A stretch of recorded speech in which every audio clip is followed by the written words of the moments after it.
Woo, this is better in like a trillion different ways. I don't know how I got it to be zoomed out, but I did. So, hello there everyone, and welcome back to yet another beautiful video. Today I want to talk about the next batch of sort of avant-garde, smaller slash alternative designers.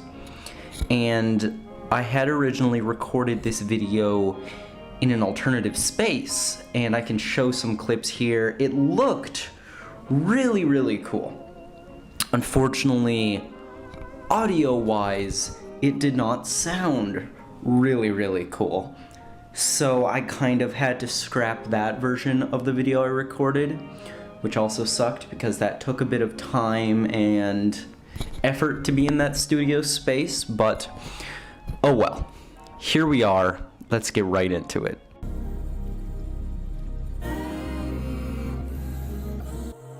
And we don't like federal agents.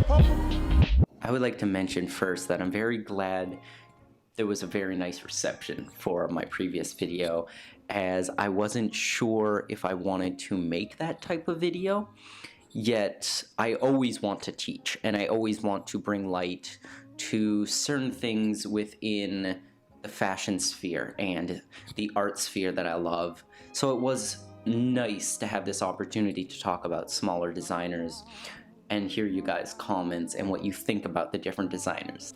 The first person I am going to talk about today is a man called Eddie Bell. Now, the reason I'm looking at my phone is he was very kind and not only sent over a Google Drive full of gorgeous photos of his leather work, yet he gave me a small summary of certain aspects of what he does, his company, his background, and his interest in what he does with leather. And now, immediately, pardon my pronunciation, but Eigenrau is a leather studio founded in 2020. They specialize in handmade leather jackets using slow construction techniques that cannot be replicated or scaled with mass manufacturing. They value the real and the analog, with their work reflecting our material, organic, irregular, and primal selves. They embrace leather's animalistic origins rather than trying to obscure them behind a facade of elegance. He actually started off, funny enough, as a mathematician. His studio is based out of North London, and I assume that is where he has been living for quite a while now. So he started off as a mathematician who was actually working in tech, and he mentioned how doing that over and over kind of disillusioned everything for him. So he moved into leatherworking. He says that a lot of his inspo is a rebellion against the digital structure of his previous career, which I find is a very interesting take on working with something like leather. Both sort of professions of tech and leather are very time consuming and require this knowledge of knowing the ins and outs of what you're working with.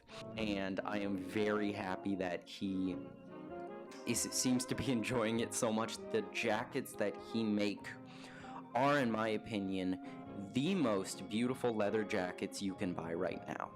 From the craftsman, to the different scarring, to the dyeing he does, to the gorgeous inside linings on some of these jackets.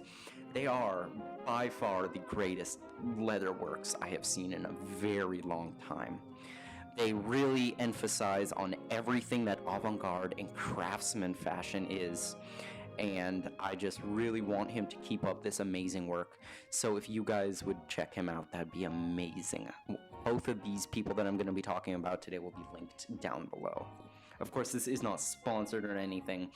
I am just obsessed with his sort of thinking and process and end result of everything that he's been doing. The second brand or person slash brand I'd like to talk about is someone who, if you are in the avant-garde scene or at least are on Instagram and like Christian Poell or Elena Dawson, you will probably know about Ola.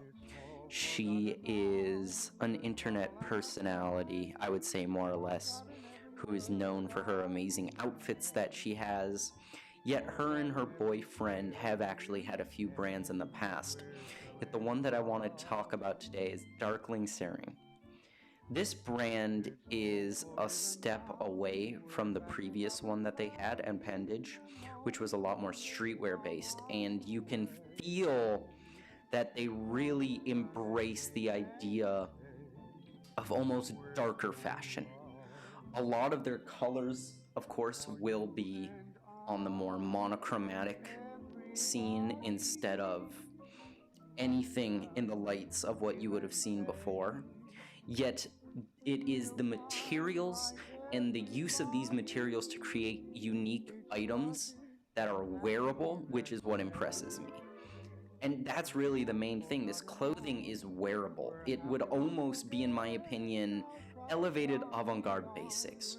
You know, you are getting pants here. You're getting gilets or vests, and you're getting sweaters. Yet they each have their own unique spin that when you see, you know they're from Darkling Serein. And I really appreciate a brand that is able to have such a strong identity in them. They have had 2 collections now at this point, and I actually got one of the sweaters from their most recent collection. Previously had a shirt, and my girlfriend had recently got the shirt also, the most recent collection. So both of those I can show off through photos overlaying above me as I speak. But yeah, I really think the most important part of why this brand is such a great alternative or just a smaller avant-garde brand that you should focus on, and the ability to be able to wear some of these pieces every day. High quality. I haven't had any issues with any of their stuff, so I definitely supported on that. And yeah, so yeah, this is maybe going to be a shorter video today depending on how this editing pans out. I only wanted to bring up 2 brands. Yeah, unfortunately, as I mentioned, this had to be re-recorded. I will release 2 videos this week.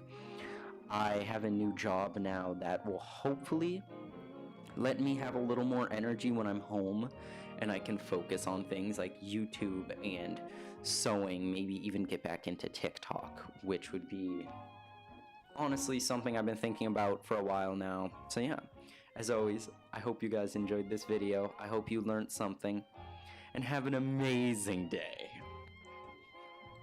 That's hard to do with this new kind of mic. Let me put it down. Have an amazing day.